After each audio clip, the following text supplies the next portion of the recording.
de France, Patrick Montel, un de nos spécialistes du handball. Patrick, c'est historique non seulement pour le handball, mais pour le sport français.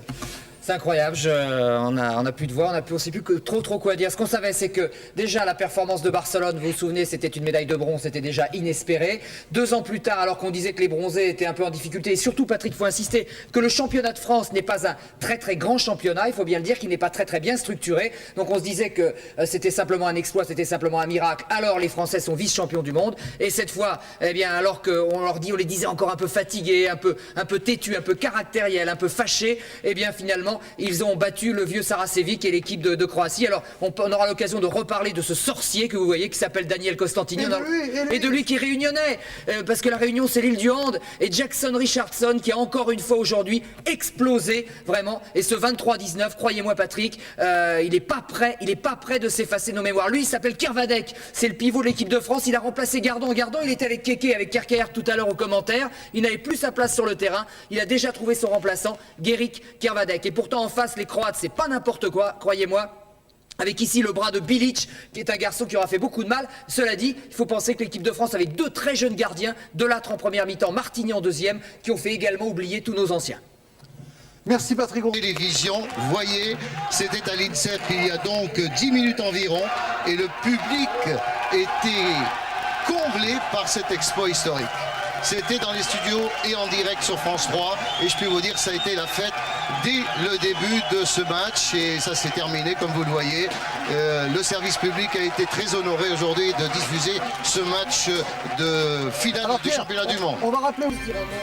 C'est vrai qu'on parle des bronzés, c'est vrai qu'on parle des barjots, mais si aujourd'hui le handball français est champion du monde, c'est peut-être parce que les Français ont su à chaque fois se transcender dans les matchs difficiles. Ils ont toujours commencé très doucement les éliminatoires, et c'est encore la preuve à l'occasion de ces championnats du monde. Et à chaque fois qu'il a fallu mettre un coup d'accélérateur, les Français ont pu le faire, ce qui n'a pas été le cas des Suédois, dont on dit, là ils sont en jaune, dont on dit que ce sont les meilleurs du monde et qui seront seulement aujourd'hui 3e. Ils sont appelés pour la médaille de bronze. Je crois qu'on a un peu le temps. Apparemment, ils appellent déjà l'équipe qui est en 3e position. Mais il faut savoir, et peut-être il faudra s'inspirer de cela dans le sport français, être là au moment opportun. Et les handballeurs, ça, ils savent le faire. Alors je crois que là, c'est la médaille de bronze, on a un peu de temps. Voilà, quelques images du match donc, de cet après-midi. Patrick, résumé du match en attendant que la France monte sur le podium.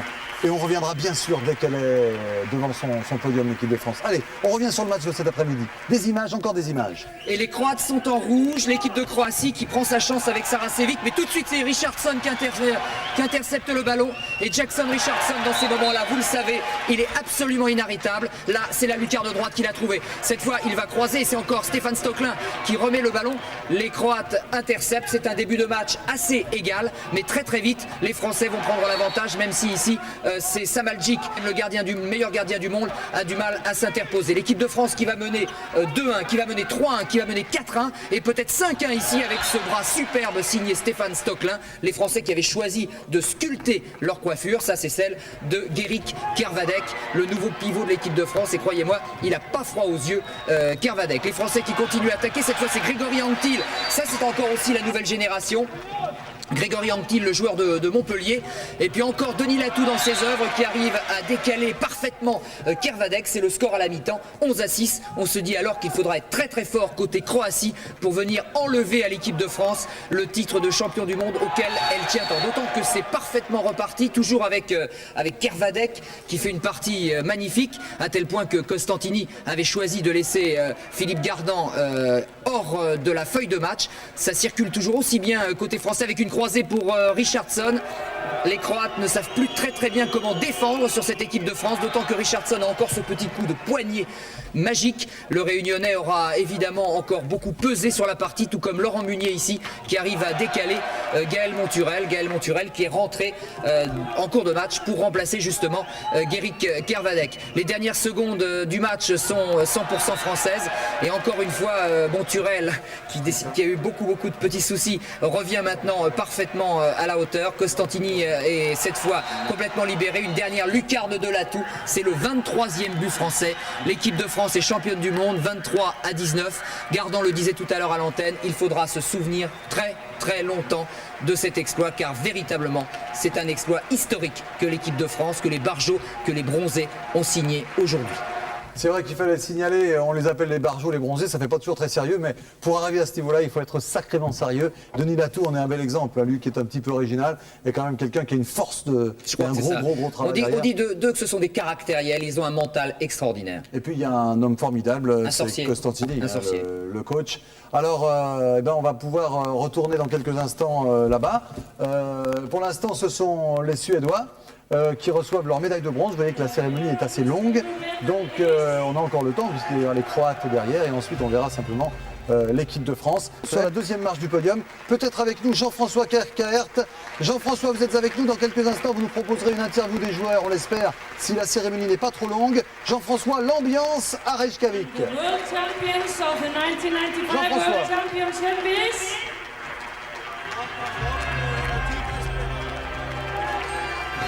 Jean-François, vous êtes à Reykjavik, on devrait vous entendre. Mais voici les Français en tout cas. Alors, Jean-François Kerkaert, est-il avec nous? C'est loin l'Islande, hein. Là, on voit les Français en tout cas, tout à leur joie. Ça marche pas. Bon, alors, Patrick Montel, on suit les Français. Jean-François, de toute façon, est occupé aussi à organiser l'interview des Français juste après le podium. Oui, ça c'est Casal. On va pouvoir les saluer avec Munier, avec Schaaf qui est blessé. Regardez, il a sa chemise, le pauvre Schaaf. Il a été privé de mondial, il n'a pas pu le faire. Il y avait Martini aussi qui joue en National 2 à Istres. Vous vous rendez compte? Il est champion du monde, il joue à Istres en National 2. Et puis Denis Latou dont parlait Patrick et qui a su se reprendre au bon moment. Il a eu une saison un peu difficile et il revient vraiment au moment opportun pour offrir à cette équipe de France le bras qui lui manquait. Alors, je ne sais pas si tu es désolé, mon cher Patrick, c'est une bonne nouvelle. Ah oui, d'autant que je pense aussi à Pascal Mahé qui a regardé, c'est Mahé qui tient le trophée. Pascal Mahé qui avait pris sa retraite et qui revient au sommet du hand français pour organiser la défense de cette équipe de France. Et puis Boule, Gardan, qui ne va pas penser aujourd'hui à Boule, qui tient sa coupe, qui sans doute aujourd'hui le plus heureux des handballeurs. C'est lui en tout cas qui avec Daniel Costantini a aussi amorcé le renouveau du handball français. Il y a quelques supporters qui ont fait le déplacement de Reykjavik. Il fallait avoir du courage parce que c'est loin, c'est pas évident d'aller en Islande. Et bien les Français, en tout cas, les supporters n'ont pas regretté le déplacement. Il va falloir maintenant penser à l'avenir du handball français en espérant que la fédération puisse utiliser au mieux ce titre de champion du monde pour organiser notamment un championnat qui soit véritablement attractif. J'ai vu aussi qu'il y avait le vieux Mulot, le vieux Thierry Perreux, qui n'a pas... Mulot, il s'appelle, bien sûr. Et puis là, c'est les jeunes, ça c'est Anctil, le tireur de pénalty. Tiens, l'équipe de France avait besoin d'un tireur de pénalty, on l'a trouvé. Et puis Gaël Monturel, qui a eu beaucoup de soucis. Incroyable, il est rentré, il a marqué 3 buts sur 3 actions. Alors n'ayez pas peur, on les voit avec les crânes rasés, mais ça n'a rien à voir avec les skinheads, je vous le dis tout de suite. Ce sont des garçons extrêmement gentils, il n'y a pas de souci. Ils se sont tous fait des sculptures, c'est pour... ils avaient choisi le béret il y a 2 ans en Russie. Il y a 3 ans, ils avaient choisi de se décolorer les cheveux. Aujourd'hui, ils ont choisi de se faire des sculptures. Ça c'est Casal. Qui a un peu changé. Non, c'est Casal, c'est Casal. Je me disais, il a changé sa coiffure. C'est un autre réunionnais. D'accord, d'accord. C'est pas Daniel, non, c'est pas Daniel. Un gardien de but formidable là, qui nous a fait. Oui, c'est Johan Delattre, le petit gardien de l'OM Vitrolles. Voilà, Laurent Munier. Ah, ça fait... Et ça, c'est Frédéric Schaaf, blessé chez Frédéric Schaaf qui a été privé de mondial, mais l'équipe de France l'associe et c'est bien normal à la réussite. Voilà Bruno Martini qui joue, je vous le disais, en National 2 dans l'équipe de Istres, qui n'est même pas en première division de handball, et c'est le gardien de l'équipe de France. Et voilà, sans doute la révélation de ce mondial, Guéric Kervadec, le pivot de l'US Créteil, et Pascal Mahé, qui ne doit pas avoir regretté d'avoir quitté Montpellier pour donner un beaucoup peu de monde à Reykjavik. Ouais, là, heureusement, c'est archi bourré, et je crois que la fête va être terrible. Et Frédéric Volk s'est fait 2 petites couettes sympas, va passer une nuit à mon avis très agitée. Alors dans quelques instants, donc, cette équipe de France va redescendre. Vous voyez que le protocole est très lourd du côté de Reykjavik. On monte dans la tribune officielle pour recevoir la médaille et ensuite seulement on va sur le podium. Un petit mot Patrick pour dire que l'équipe de France participera bien évidemment aux Jeux Olympiques d'Atlanta. Jackson, elle est de toute façon qualifiée puisqu'il fallait terminer à l'une des 7 premières places pour avoir son billet pour le mondial d'Atlanta. Et je crois on se régale déjà rien qu'à l'idée de revoir les bronzés dans un 4e épisode qui les amènera cette fois du côté de la Géorgie. Alors on va rappeler les 3 épisodes dans quelques instants. Regardez là, ils nous font une Yannick Noah. Ah, ça y est. Voilà, c'est parti, l'ambiance. Il y a Lionel qui doit se rappeler un peu de la Coupe Davis. Saga Africa là. Voilà, avec une ambiance très, très particulière. Il manque que Donc, c'est- Costantini sur ces images. Daniel doit être comme d'habitude, timide, réservé, un peu en dehors.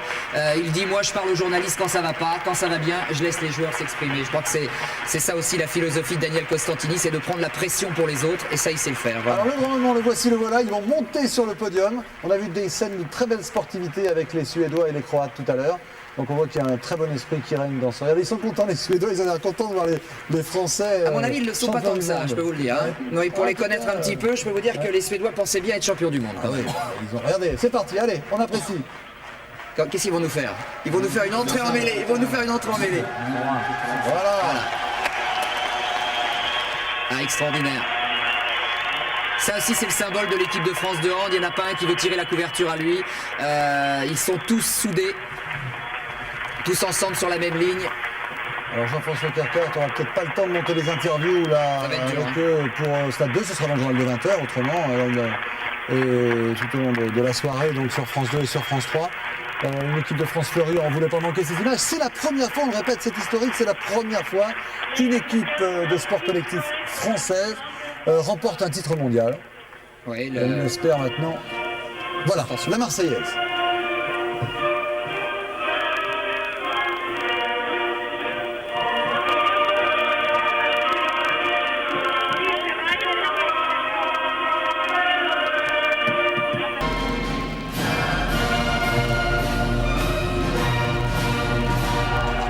Belle, cette Marseillaise. Et vous savez, souvent, ça reflète peut-être un nationalisme, mais souvent des courriers des téléspectateurs disant que c'est dommage que les footballeurs, les rugbymen ne chantent pas la Marseillaise. Bah, tous ceux qui nous écrivent pour ça, là, vont être complètement ravis, avec des larmes, avec des yeux fermés, avec de l'émotion. Je suis sûr qu'il y en a pas mal qui ont eu des frissons là devant leur écran. Alors, dans quelques instants, on retrouve, j'espère, cette équipe de France en interview. Meilleur joueur du championnat du monde 95, donc mais Richardson ne sera pas... C'est bien Richardson, hein, Patrick Montel, hein. C'était bien Richardson. Hein. Il a fait une petite coiffure en ananas, là. C'est pour ça que ça m'a... Ouais, oui, Voilà. je sais bien. Donc Richardson, meilleur joueur de ce tournoi. On espère les retrouver dans quelques instants. Avec Daniel Costantini et Frédéric Voll. Frédéric Voll, vos impressions, c'est quoi? C'est chouette, c'est super, génial? C'est extraordinaire! Bon, donc la fête a commencé, vous l'avez compris, donc on va attaquer Daniel Costantini un peu sérieusement. Ce match a été gagné en défense, je pense, essentiellement. Moi, je pense que ce match a été gagné sur l'envie. D'entrée de jeu, on avait l'impression qu'il y avait une équipe qui était les Français qui avaient vraiment envie d'être champion du monde. Et peut-être une équipe de Croatie qui comptait, je ne sais pas trop sur quoi, mais peut-être pas sur la même volonté, quoi. Alors, je suis content parce que tout n'a pas été parfait dans notre jeu, mais je dirais chez les Croates encore moins. Et je suis bien content parce que tout le monde a participé à la fête, tous les joueurs qui étaient sur la feuille de match jouaient. Et on sait que les remplaçants étaient derrière nous. On devait à quelques glorieux anciens d'aller jusqu'au bout des paris qu'on avait faits. Et puis je suis content. Bon, ne me faites pas dire qu'on a écrit une grande page du sport français, mais moi je vous le dis quand même, bon, comme ça. Et puis on est le handball, on cherche des sponsors, voilà, si jamais vous êtes intéressés. 46 15 03 55. Frédéric, un dernier mot tout de même. C'est vraiment la plus belle victoire, celle-là? Celle-là, c'est la plus belle et puis surtout, c'était la plus attendue. Je crois qu'on ne faisait que confirmer de compétition en compétition. Et là, maintenant, arriver avec ce titre de champion du monde, après avoir fait le bronze à Barcelone et l'argent en Suède au dernier championnat du monde, c'est la consécration finale, c'est la plus belle. Et je crois que c'était un petit peu dans la lignée de ce que se devait cette équipe, c'est-à-dire une équipe de fous, une équipe qui se bat et une équipe qui en veut, quoi. Voilà. Voilà, Patrick, on se retrouvera tout à l'heure dans le journal de 20h et on aura retrouvé peut-être un peu de calme tout à l'heure. Super, merci à Jean-François Carcart. Lui aussi, il a gagné son championnat du monde. Vous le retrouvez dans le 1945, dans le 20h, dans le 13h, dans tout le sport avec Gérard Rolls. Il nous a fait vivre un super championnat du monde. L'épopée des Bleus, ça a commencé à Barcelone. Exact. Où et quand sont nés les bronzés? C'est la bonne question. Leur état civil est resté mystérieux. Et même si vous prenez Jackson Richardson, la perle de la Réunion, eh bien on a l'impression qu'il vient d'une génération spontanée, Jackson. Pourquoi? Parce que l'équipe de France a toujours été dans le ventre mou du handball européen. Autant qu'on se souvienne, les Français ont toujours été largement dominés par les nations de l'Est, par exemple. Regardez, ça c'est le championnat de France qui se déroule dans des gymnases un peu grisailles quand même. Il a fallu donc un sorcier. Ce sorcier, c'est lui, Daniel Costantini, qui a pris en main les destinées de l'équipe de France. On est en 85 et qui amène l'équipe de France aux Jeux Olympiques de Barcelone en 92. On se dit à ce moment-là, alors qu'elle joue contre l'Espagne, là, on se dit que c'est déjà super qu'elle soit là. Et puis, surprenant, on voit les Français qui font un peu la course en tête face aux Espagnols. On se dit, mais c'est pas vrai. Ils vont tenir en échec cette équipe d'Espagne à qui l'on promet une médaille sur ces terres catalanes. Les Espagnols s'énervent, les Français en profitent. Lorenzo Rico, le gardien, est battu et l'équipe de France signe un premier miracle, un premier exploit. Alors ensuite, tout s'enchaîne très très vite. D'abord, c'est la CEI ici, en maillot rouge, et puis ensuite il y aura la Suède, il y aura l'Allemagne, et il faut bien qu'ils fassent avec parce que les Français sont déchaînés. C'est une véritable sarabande, et surtout l'équipe de France s'est trouvée un véritable public. On s'en souvient tous, nous de France Télévisions qui étions à Barcelone. Le handball nous a très très vite chavirés. Ça, c'est Laurent Munier qui, à l'époque, jouait à Vénissieux. Donc, c'est toute cette équipe de France et puis qui va déboucher sur une incroyable médaille de bronze. 24-20, c'est le match contre l'Islande et des scènes de joie que Jean-François Kerkert a retrouvées, à n'en pas douter, là ce soir, dans le vestiaire de Reykjavik avec des coupes spécifiques qui sont mises en œuvre. Alors, ça, c'est la fameuse médaille. Je crois qu'on a fait le tour, on a oublié. Tout a commencé. Ensuite, il y a eu la médaille d'argent contre la Russie. Et aujourd'hui, on n'a plus de voix et on est content pour eux, vraiment. Je sais pas quoi dire, je sais pas quoi dire. Je vais prendre maintenant parce que je sais pas quoi dire. Je viendrai dans 3 mois, j'aurai réalisé tout. Mais ça, c'est pas possible maintenant. On vient de rentrer dans la légende, on avait déjà fait un parcours extraordinaire depuis Barcelone et là on vient de rentrer dans la légende. C'est monstrueux, on vient de rentrer quelque chose de grand et de très fort là. Champion du monde, j'avais dit à ma grand-mère quand j'avais l'âge de 4 ans et c'est fait maintenant. C'est pour toi mémé. L'exploit de l'équipe de France de handball au championnat du monde à celui de l'équipe de France de tennis en Coupe Davis il y a 4 ans. À force de travail, de volonté et d'un brin de folie, ces Français ont aujourd'hui soulevé des montagnes en décrochant en Islande cet or tant convoité. Serge Gian. Jackson Richardson est au paradis. En sport, pour se hisser sur le toit du monde, il faut du talent, énormément de travail, mais aussi une terrible envie de vaincre. Les handballeurs français, ici en bleu, en avaient à revendre. Au terme d'une semaine exceptionnelle, ils ont touché du doigt ce Graal, après lequel ils couraient depuis leur 3e place des Jeux Olympiques. Cet après-midi, face à la Croatie, la défense française s'est montrée d'une solidité à toute épreuve. Tous les joueurs sont à féliciter, Delattre, Mahé, Stock 19. Avec les tripes, c'est tout, il n'y a qu'avec ça qu'on a gagné. Il n'y a pas d'autre mot. On était à la rue la première semaine, tous on n'était pas ensemble, on jouait pas trop mal, mais on n'y était pas collectivement. Et maintenant on y est, c'est vraiment géant, c'est géant. Se dire que ça y est, c'est fait, c'est tant d'efforts qui sont finis pour un rêve qui est exaucé que voilà, on a l'impression de planer, quoi. Ça fait une semaine qu'on plane et on est arrivé au bout et c'est magique. Avec un brin de folie, la France est devenue championne.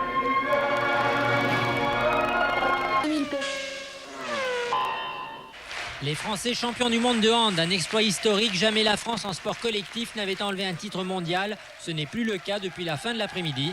En Islande, la France bat la Croatie 23-19 et revient avec la médaille d'or. Bravo! Médaille de bronze au JO de Barcelone en 92, l'argent au mondial de Stockholm en 93 et l'or cette année, la super progression du hand français. En finale face à la Croatie, les hommes de Costantini ont toujours mené au score. À la mi-temps, les Français ont 5 points d'avance, 11-6. L'attaque est efficace, démonstration.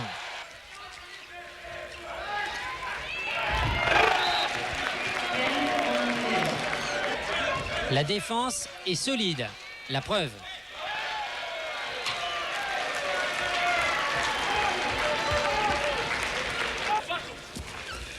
Prochain objectif pour les nouveaux champions du monde, un titre olympique. Ce sera peut-être en 96 à Atlanta, aux États-Unis.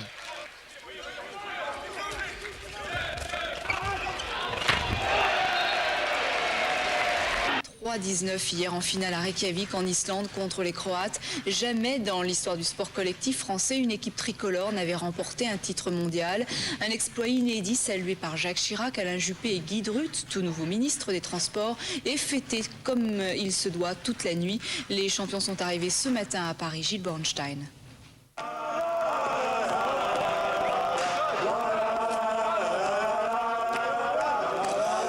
5h05, Roissy ce matin. Depuis 12 heures, la France est championne du monde de handball et c'est encore le délire.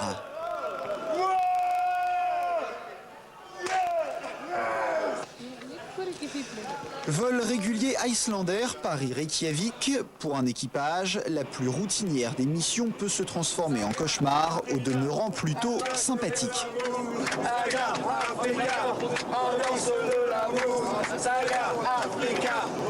À l'arrière, ceux qui n'étaient pas encore rasés se mettent au diapason et à l'avant, la fête continue. Du banquier, on s'est sauvé, on a été à l'aéroport, on a pris l'avion, on est rentré, on est arrivé, on nous a amené à la fédération. Pendant 1 heure, on s'est avachi dans les fauteuils. On a mangé 2 croissants, un pain au chocolat. Et puis après, on est parti au CNOSF, au comité olympique, on a eu une réception.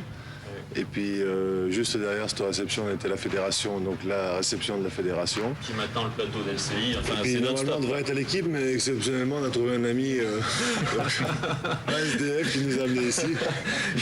Johan Delatte, c'est fabuleux ce qui vous arrive. Ah ben c'est même plus que ça, quoi. C'est extraordinaire. On réalise pas trop, quoi. Vous savez, vous êtes quand même entré dans l'histoire là. Non seulement, enfin, le handball, vous allez en faire une discipline. J'espère justement que vous allez lui donner une notoriété incroyable et en plus pour le sport français en général, vous entrez dans l'histoire, quoi. C'est la première fois qu'il y a un sport collectif qui est champion du monde, donc j'espère que le handball maintenant va devenir un grand sport, quoi. Ouais. Daniel Costantini, là c'est un sport, votre sport a gagné toutes ses lettres de noblesse, c'est ça le plus important finalement. Oui, c'est ça le plus important. Ce qui est étonnant, c'est d'avoir gagné des lettres de noblesse avec des charlots comme ça, quoi. Des gens qui arrivent vraiment à bafouer toutes les règles du genre, hein, et puis à faire des super performances. En redevenant sérieux, ce qu'ils ont fait au mondial est vraiment fabuleux parce que après un début un petit peu inquiétant qui nous a tous fait un petit peu flipper, quoi. Il y a eu cette montée en pression et au plus les matchs avançaient, au plus cette équipe était impressionnante, se prenait en charge et dominait les adversaires. Et si vous voulez, le meilleur compliment qu'on puisse nous faire, c'est de dire qu'à certains moments, on n'a pas très bien joué, mais qu'à ces moments-là, l'adversaire jouait encore plus mal. Dominique. Mais Daniel, vous, à un moment donné, vous avez été obligé quand même, j'allais dire, de faire péter un petit peu parce qu'il y avait quelque chose qui n'allait pas. Et Denis a joué un petit peu le catalyseur de cette équipe ? Oui, si vous voulez, moi je pense que j'avais fait le diagnostic vis-à-vis d'eux parce que bon, la première phase était insuffisante. Bon, on jouait pas très bien, on se supportait pas entre nous. Mais le docteur, ça a été lui, hein. C'est-à-dire c'est lui qui a pris les troupes en main, qui leur a dit ce qui allait pas. Et à partir de là, tout est allé beaucoup mieux et je n'ai plus, moi, qu'à prendre mon plaisir. Ouais, quand vous avez fait cette fameuse réunion, là, qu'est-ce que vous avez dit ? Non, simplement, je pense qu'on n'était pas tous sur la même longueur d'onde la première semaine. Et c'est vrai que Daniel, les premiers jours du mondial, a fait des déclarations un petit peu fracassantes qui nous a vraiment meurtri dans notre orgueil. Et à partir de ce moment-là, on s'est caché derrière un faux problème, c'est-à-dire c'est pas qu'on ne se supportait pas les uns envers les autres, mais sur le terrain, ça n'allait pas ensemble, on n'était pas tous ensemble. Et à partir de ce moment-là, j'ai décidé de faire une réunion parce que ça allait être le plus beau gâchis français, ou du monde, je dirais, même au niveau du handball. Et j'ai réuni tout le monde et j'ai dit, maintenant on peut être champion du monde, il faut tous en avoir conscience, il ne faut pas se cacher derrière des faux problèmes, il faut se prendre ses responsabilités, accepter l'un qui joue à côté de l'autre, et à partir de ce moment-là, on avait le résultat, quoi. Je veux dire, à partir de ce moment-là, on a battu l'Espagne facilement, on a battu la Suisse facilement, on a battu l'Allemagne facilement, et on a battu la Croatie facilement. Donc il y a eu un déclic, et tant mieux pour nous, quoi. Alors, est-ce qu'on peut dire que cette fois, le hand va franchir effectivement un palier ? Il y avait eu 7 médailles de bronze aux Jeux Olympiques, la médaille d'argent en Suède. Est-ce que cette fois, ça va être définitif ? Est-ce que vraiment, ça va éclater ? Ouais, je vais simplement dire que sur 6 compétitions internationales, on a eu 5 médailles. Voilà, le résumé est simple. Maintenant, si les médias veulent nous suivre, il y a possibilité. Nous, on a fait le maximum. Je dirais que sur 6 compétitions, on a eu 5 médailles. On ne peut pas faire mieux. On est champion du monde aujourd'hui. On est la première équipe collective française à être champion du monde. C'est vraiment beaucoup de travail, beaucoup d'investissement. Et aujourd'hui, si les médias veulent nous suivre, ils peuvent. S'ils ne veulent pas, on continuera comme avant. Denis ou Daniel, il n'y a pas que les médias qui comptent. Vous savez très bien qu'il y a beaucoup de clubs de hand qui sont en difficulté. Vous en savez quelque chose, Denis Latou, vous qui étiez à Vénissieux, que vous êtes obligé de quitter Vénissieux. Et il y a aussi pourquoi les sponsors ne s'intéressent pas au hand ? Oui, on peut se poser la question, d'autant que chaque fois que cette équipe de France est en opération, elle donne quand même une bonne image du sport en général, du handball en particulier, de tout ce qu'on recherche en ce moment dans le vecteur sport, c'est-à-dire des gens qui sont capables de s'organiser pour obtenir un résultat ensemble et tout ça. Alors c'est vrai que la question reste entière, on va voir maintenant. Moi, quand même une question que je me pose en vous voyant, je vous ai vu jouer hier, est-ce que vous avez une recette, un truc à donner aux autres équipes de sport collectif? Parce qu'on aimerait bien aussi qu'ailleurs on fasse des résultats comme le vôtre. Je dirais la seule recette, c'est qu'il faut croire quand même en la France, il faut croire qu'on est peut-être les meilleurs du monde, qu'il faut se donner les possibilités de réussir, d'une part. Nous, on a beaucoup travaillé dans l'ombre. Maintenant, on a fait énormément d'efforts, vraiment énormément d'efforts, parce que là, on voit le bon côté d'être champion du monde. La médaille, c'est bien, on voit la finale, mais juste derrière, on a quand même énormément souffert sur la piste ou en musculation. Et... vous l'avez pas volé, quoi, ça c'est clair. Non, on l'a pas volé, D'autant plus que, bon, après une première semaine difficile, on a quand même été la chercher avec les tripes, mais ce qui prouve que le sport français est capable de gagner des médailles, que ce soit au plus haut niveau ou que ce soit dans un plus bas niveau. Dans la tête qu'on gagne. Aussi. On a reçu des fax de Michel Platini notamment, de l'équipe de France de rugby, qui nous ont dit maintenant vous êtes en finale, allez-y foncez, ne réfléchissez à plus rien. Et justement, c'est ce qui fait la force de cette équipe. Alors Denis Latou, c'est vous qui avez marqué comme un symbole, un peu j'allais dire, le dernier but de cette équipe de France. Là, il restait 30 secondes. Mais on a beaucoup vu également les deux gardiens. Alors on a Yann Delattre sur le plateau. Est-ce que ça fait quelque chose de particulier? Pour une fois, on a sorti un petit peu les gardiens. On n'a pas sorti uniquement les gens qui marquent les buts. Non, c'est pas ça. Je pense qu'avant la quinzaine du mondial, je crois qu'on a beaucoup parlé sur les gardiens de but français. On nous a beaucoup critiqué, on a dit qu'on n'avait pas des très bons gardiens en France. Et je crois que c'était surtout un gros challenge qu'on a voulu relever à travers ce mondial. Bon, ben ça s'est bien passé. Et si on est champion du monde, je pense qu'on ne peut pas être champion du monde sans avoir de gardien de but. C'est en toute modestie, je pense que les gardiens français ont été relativement présents toute cette quinzaine. Bon, bah écoutez, messieurs, merci. Merci pour votre belle victoire. On n'est pas très nombreux sur le plateau, mais on peut quand même pousser un petit applaudissement. Et puis on va finir sur une image quand même de la médaille.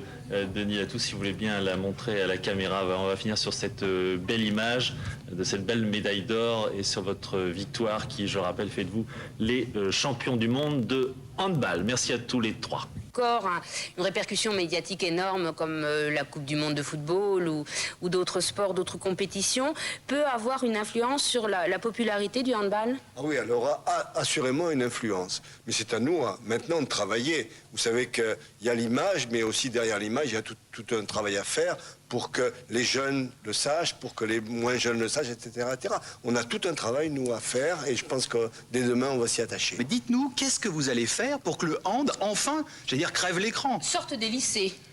Oui, c'est bien, bravo. C'est absolument ce qu'on va essayer. On va essayer de faire cela. D'abord, on va essayer de multiplier cette image de vainqueur. Vous avez vu ces têtes? Ce sont des gens, ce sont des jeunes qui ont de l'ambition, mais des jeunes qui sont normaux, des jeunes qui vivent. Je citerai simplement quelque chose. Regardez très attentivement ces jeunes. Vous verrez sur leur maillot, il y a le sigle de la lutte contre le sida. Je veux dire que c'est un symbole de ces jeunes-là. Ils sont dans leur vie, ils gagnent, il n'y a aucun obstacle pour eux. Donc c'est notre image. Cette image-là, on veut la donner à la fédération aussi. Et pourquoi est-ce que ça marche moins bien que pour le basket, par exemple, où tous les enfants dans la rue jouent au basket, c'est très populaire, ou le football pour Parce que le basket, il a la chance d'avoir derrière lui la NBA, les Américains, qui sont des symboles. À l'aéroport de Reykjavik, le refrain a changé, mais l'enthousiasme est toujours présent. Et même après l'atterrissage à Paris, ça plane encore pour le hand français. Elle n'en bougera plus, elle va rester en France. Moi, je revois le début en équipe de France, par exemple en 84 et en 85 dans le Mondial C, c'est-à-dire à peu près à la 30e place mondiale. Et puis là, on se retrouve au sommet, donc c'est pas mal de souvenirs qui reviennent et on se rend compte du chemin accompli. 5h du matin, Paris est déjà bien réveillé, les journaux sont tout chauds, les titres tout beaux. Direction, le Comité national olympique et sportif français, ambiance, la croisière s'amuse, même le président donne de la voix. Changement de décor, du béton, des champions, histoire de graver à jamais cet exploit. Les handballeurs français ont leur Sunset Boulevard à eux, l'avenue Pierre de Coubertin, porte de Gentilly. Jackson Richardson a quand même le sourire figé. La raison, elle est simple. Le bus est parti sans lui. Alors, il y aurait un problème dans cette équipe de France? À chaque fois, c'est comme ça. Comme je suis toujours un retardataire, alors du coup, là, ils m'ont oublié. C'était pas obligatoire. Excusez-moi. À tout à l'heure. On est rassuré, Richardson aussi. Il est reparti par ses propres moyens en route vers de nouvelles aventures, direction les JO d'Atlanta. Ensemble, ce matin, ne tarit pas l'éloge pour saluer l'exploit de nos handballeurs qui ont battu hier en Croatie 23-19, la Croatie 23-19 lors de la finale du championnat du monde à Reykjavik. Dans l'avion du retour, le champagne a coulé à flot jusqu'à l'arrivée à Roissy, très tôt ce matin, à 5h. Hervé Matou et Daniel Bardou.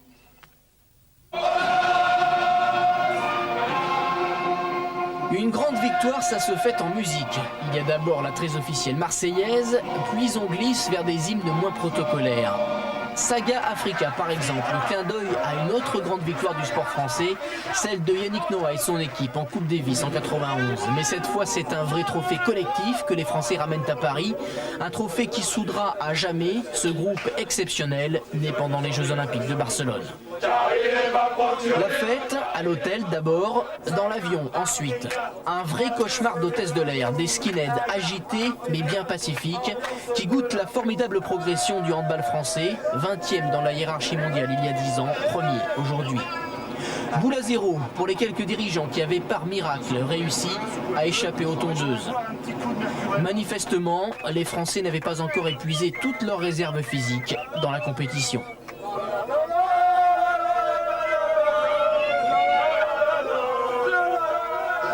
Finalement, l'avion fou et ses colis surprises arriveront à bon port. Quelques centaines de supporters sont là pour accueillir les nouveaux champions du monde. Mais attention à la gueule de bois, car les affiches sont déjà là, qui annoncent la prochaine étape, les Jeux Olympiques d'Atlanta dans un an, avec un nouveau statut à assumer, celui de favori. Daniel Costantini, bonjour, c'est vous l'entraîneur de ces joyeuseries là. Alors c'est la gloire, vous avez reçu les télégrammes de Jacques Chirac, Alain Juppé, Guy Drut. Oui, c'est super sympa ce qui nous arrive. Moi, je m'excuse d'être tout seul sur le plateau, mais ils sont vraiment pas présentables. Hein. Après le match, après la nuit... Ils se sont adonnés à des libations tardives ce matin encore. On peut pas leur en vouloir. Hein. On n'en veut pas, vous êtes là. Donc c'est la gloire. Alors, vous avez été médaille de bronze en 92 à Barcelone, vous avez été deuxième au championnat du monde de 93, et vous êtes le sport le moins médiatisé. Comment vous expliquez ça ? Mais écoutez, moi j'ai du mal à me l'expliquer parce que je dirais au niveau de l'équipe de France et je dirais même au niveau de la fédération, nous avons parfois l'impression d'avoir bien fait notre travail. Vous savez, c'est ces espèces de progression arithmétique que tous les sportifs en rêvent, hein, de gravir un à un les échelons jusqu'à la plus haute marche du podium. Et c'est vrai qu'on a du mal à passer la rampe et pourtant je crois que notre sport, maintenant qu'il est bien filmé par la télévision, présente les mêmes caractéristiques spectaculaires que beaucoup d'autres. Alors peut-être que cette médaille d'or et peut-être que cet engouement des médias qui ce matin est vraiment suscité des vocations. Voilà. Mais d'abord, vous êtes la seule grande équipe nationale sans sponsor. De quoi vivez-vous cette fois, il va peut-être vous falloir un peu d'argent d'ailleurs pour retenir vos joueurs qui vont aller jouer ailleurs autrement. Oui, c'est vrai que c'est le risque. C'est vrai que on se plaint souvent des pouvoirs publics, mais je dirais que l'État, au niveau du handball, a souvent fait son travail.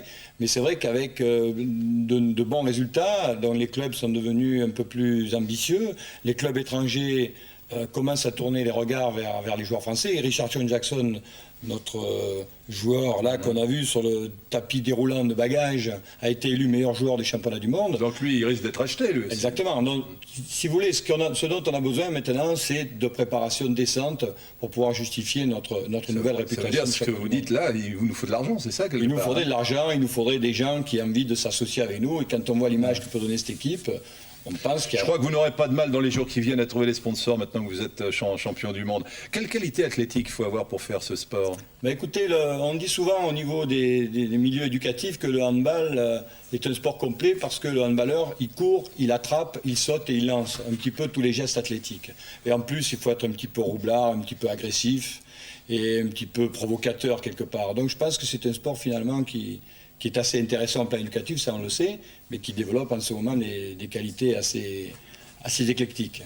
Daniel, merci, puis bonne chance pour la suite des événements. L'équipe de France de handball qui est rentrée ce matin de Reykjavik après avoir, vous le savez, battu la Croatie 23-19, ce qui fait d'eux des champions du monde. C'est une grande première pour la France. Denis Latou, avec sa médaille d'or, on peut la voir. Formidable, bien sûr. Belle médaille d'or. Johan Delattre et puis leur entraîneur Daniel Costantini. Alors avant de leur donner la parole avec Dominique Blanchard, je vous propose de regarder le sujet réalisé par Gilles Bernstein, le retour des héros. On pose des fous!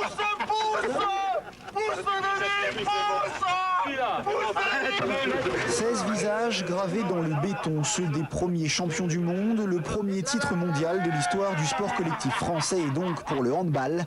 Ce matin, le comité olympique français fête ses héros. Cela fait plus de 24 heures qu'ils n'ont pas...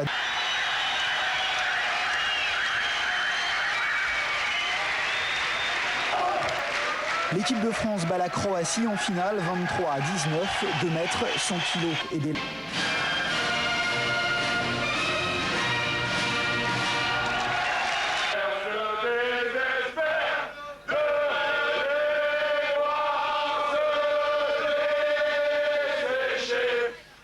Retour à l'hôtel, toujours un hymne, la musique du God Save the Queen.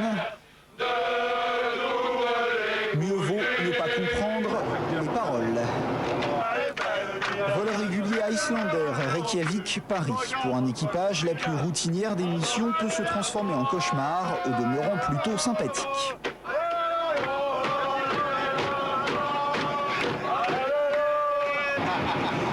À l'arrière, ceux qui ne sont pas encore rasés se mettent au diapason. Le secrétaire général de la fédération scalpe le trésorier.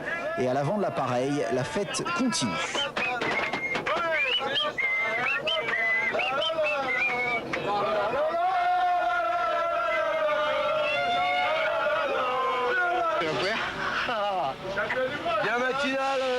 Roissy ce matin, 5h05, sur le tarmac, l'accueil en larmes de l'ex-président Nelson Payou. Dans l'aérogare, une bande d'allumés, de l'or autour du cou et déjà peut-être quelques grammes d'alcool dans le sang.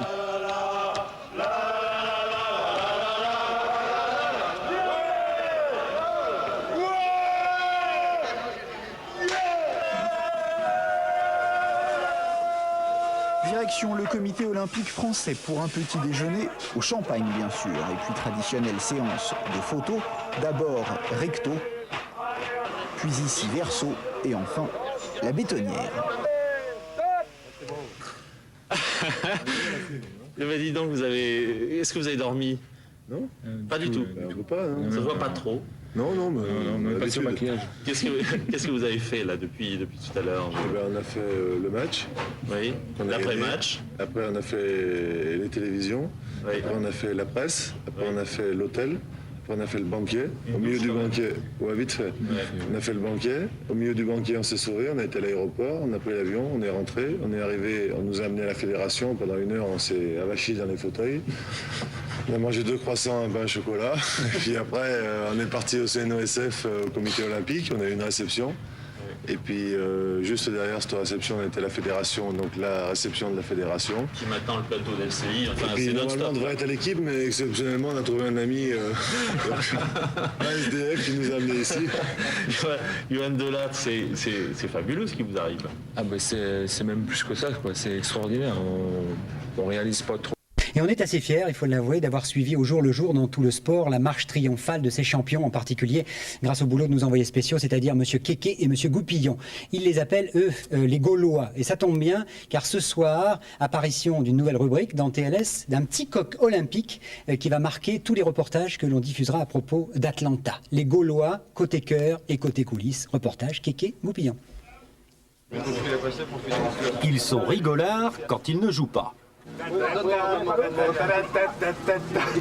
ballon à la dame, sinon tu vas... Oh, t'en prends une, hein. Toi là-bas, bon papier. Ils sont brailleurs quand ils ont bien joué.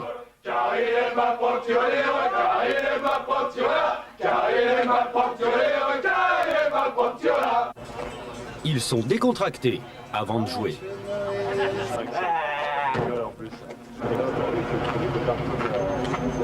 Ils sont même parfois bagarreurs quand ils jouent. Mais tout cela ne suffit pas pour devenir champion du monde. On a gagné le match. On a gagné le match. C'est une équipe qui va de toute façon surprendre son entourage. C'est-à-dire, quand vous pensez avoir bien travaillé dans une préparation, elle va passer à côté des premiers matchs qui pour vous sont aussi importants que les derniers. Et puis au moment où vous dites, bon après tout, ils n'ont plus envie, ils n'ont plus faim, ils sont trop gâtés. Et puis à ce moment-là, ils se réveillent et ils vous prouvent qu'il fallait mieux t'en affermer, quoi. Voilà donc la clé du mystère. Ils jouent sérieusement, sans se prendre au sérieux, et surtout, ils maintiennent un état d'esprit né à Barcelone, en été 92. On a un passif handball qui est pauvre par rapport aux autres nations présentes qui ont un vécu handballistique très important. Et nous, on compense ce manque de handball par une espèce de, je sais pas, d'ambiance complètement dingue qui nous permet de nous transcender et de pouvoir espérer et continuer à jouer et être toujours parmi les meilleurs, quoi. Et puis, il y a Costantini. Hors du terrain, il ne s'occupe jamais des joueurs. Sur le terrain, il voit, il gère, il conseille, et tout le monde l'écoute. Plus qu'original, qui ont donné à la France son premier titre mondial dans un sport collectif. Voilà, le président, qui s'est vu remettre le numéro 19. Le numéro 19. Le 19 de la forêt. Voilà. Nos champions du monde ont été reçus à l'Elysée par le président de la République. Jacques Chirac les a cités en exemple et salué leur volonté de gagner, une réunion auquel assistait Gauthier Rybinski. Les fastes de la victoire et du palais de l'Elysée n'impressionnent pas a priori les joueurs de l'équipe de France de handball. Il faut demander à Philippe parce que c'est lui qui a le message princier. C'est quoi le message princier? S'il vous plaît, il peut pas répondre actuellement. Ambiance débridée donc pour des sportifs ivres de bonheur qui, en attendant le président de la République, ne perdent pas leur côté, jeunes gens en goguette. Monsieur le Président de la République. Alors je voudrais simplement vous dire, messieurs les champions du monde, bravo. Vraiment un grand bravo. C'est le énième que vous entendez, ce n'est pas le moins ressenti. Jacques Chirac ajoutera qu'il a même ressenti une certaine communauté d'esprit entre son projet pour une France ambitieuse et le titre mondial des handballeurs français. La photo de famille se distinguera par ses sourires déployés et les joueurs retourneront à leurs rêves. On l'a acheté d'ailleurs, pour la voir, c'est là. On la garde et ça fait carrément 6 jours qu'elle me quitte pas et je dors avec.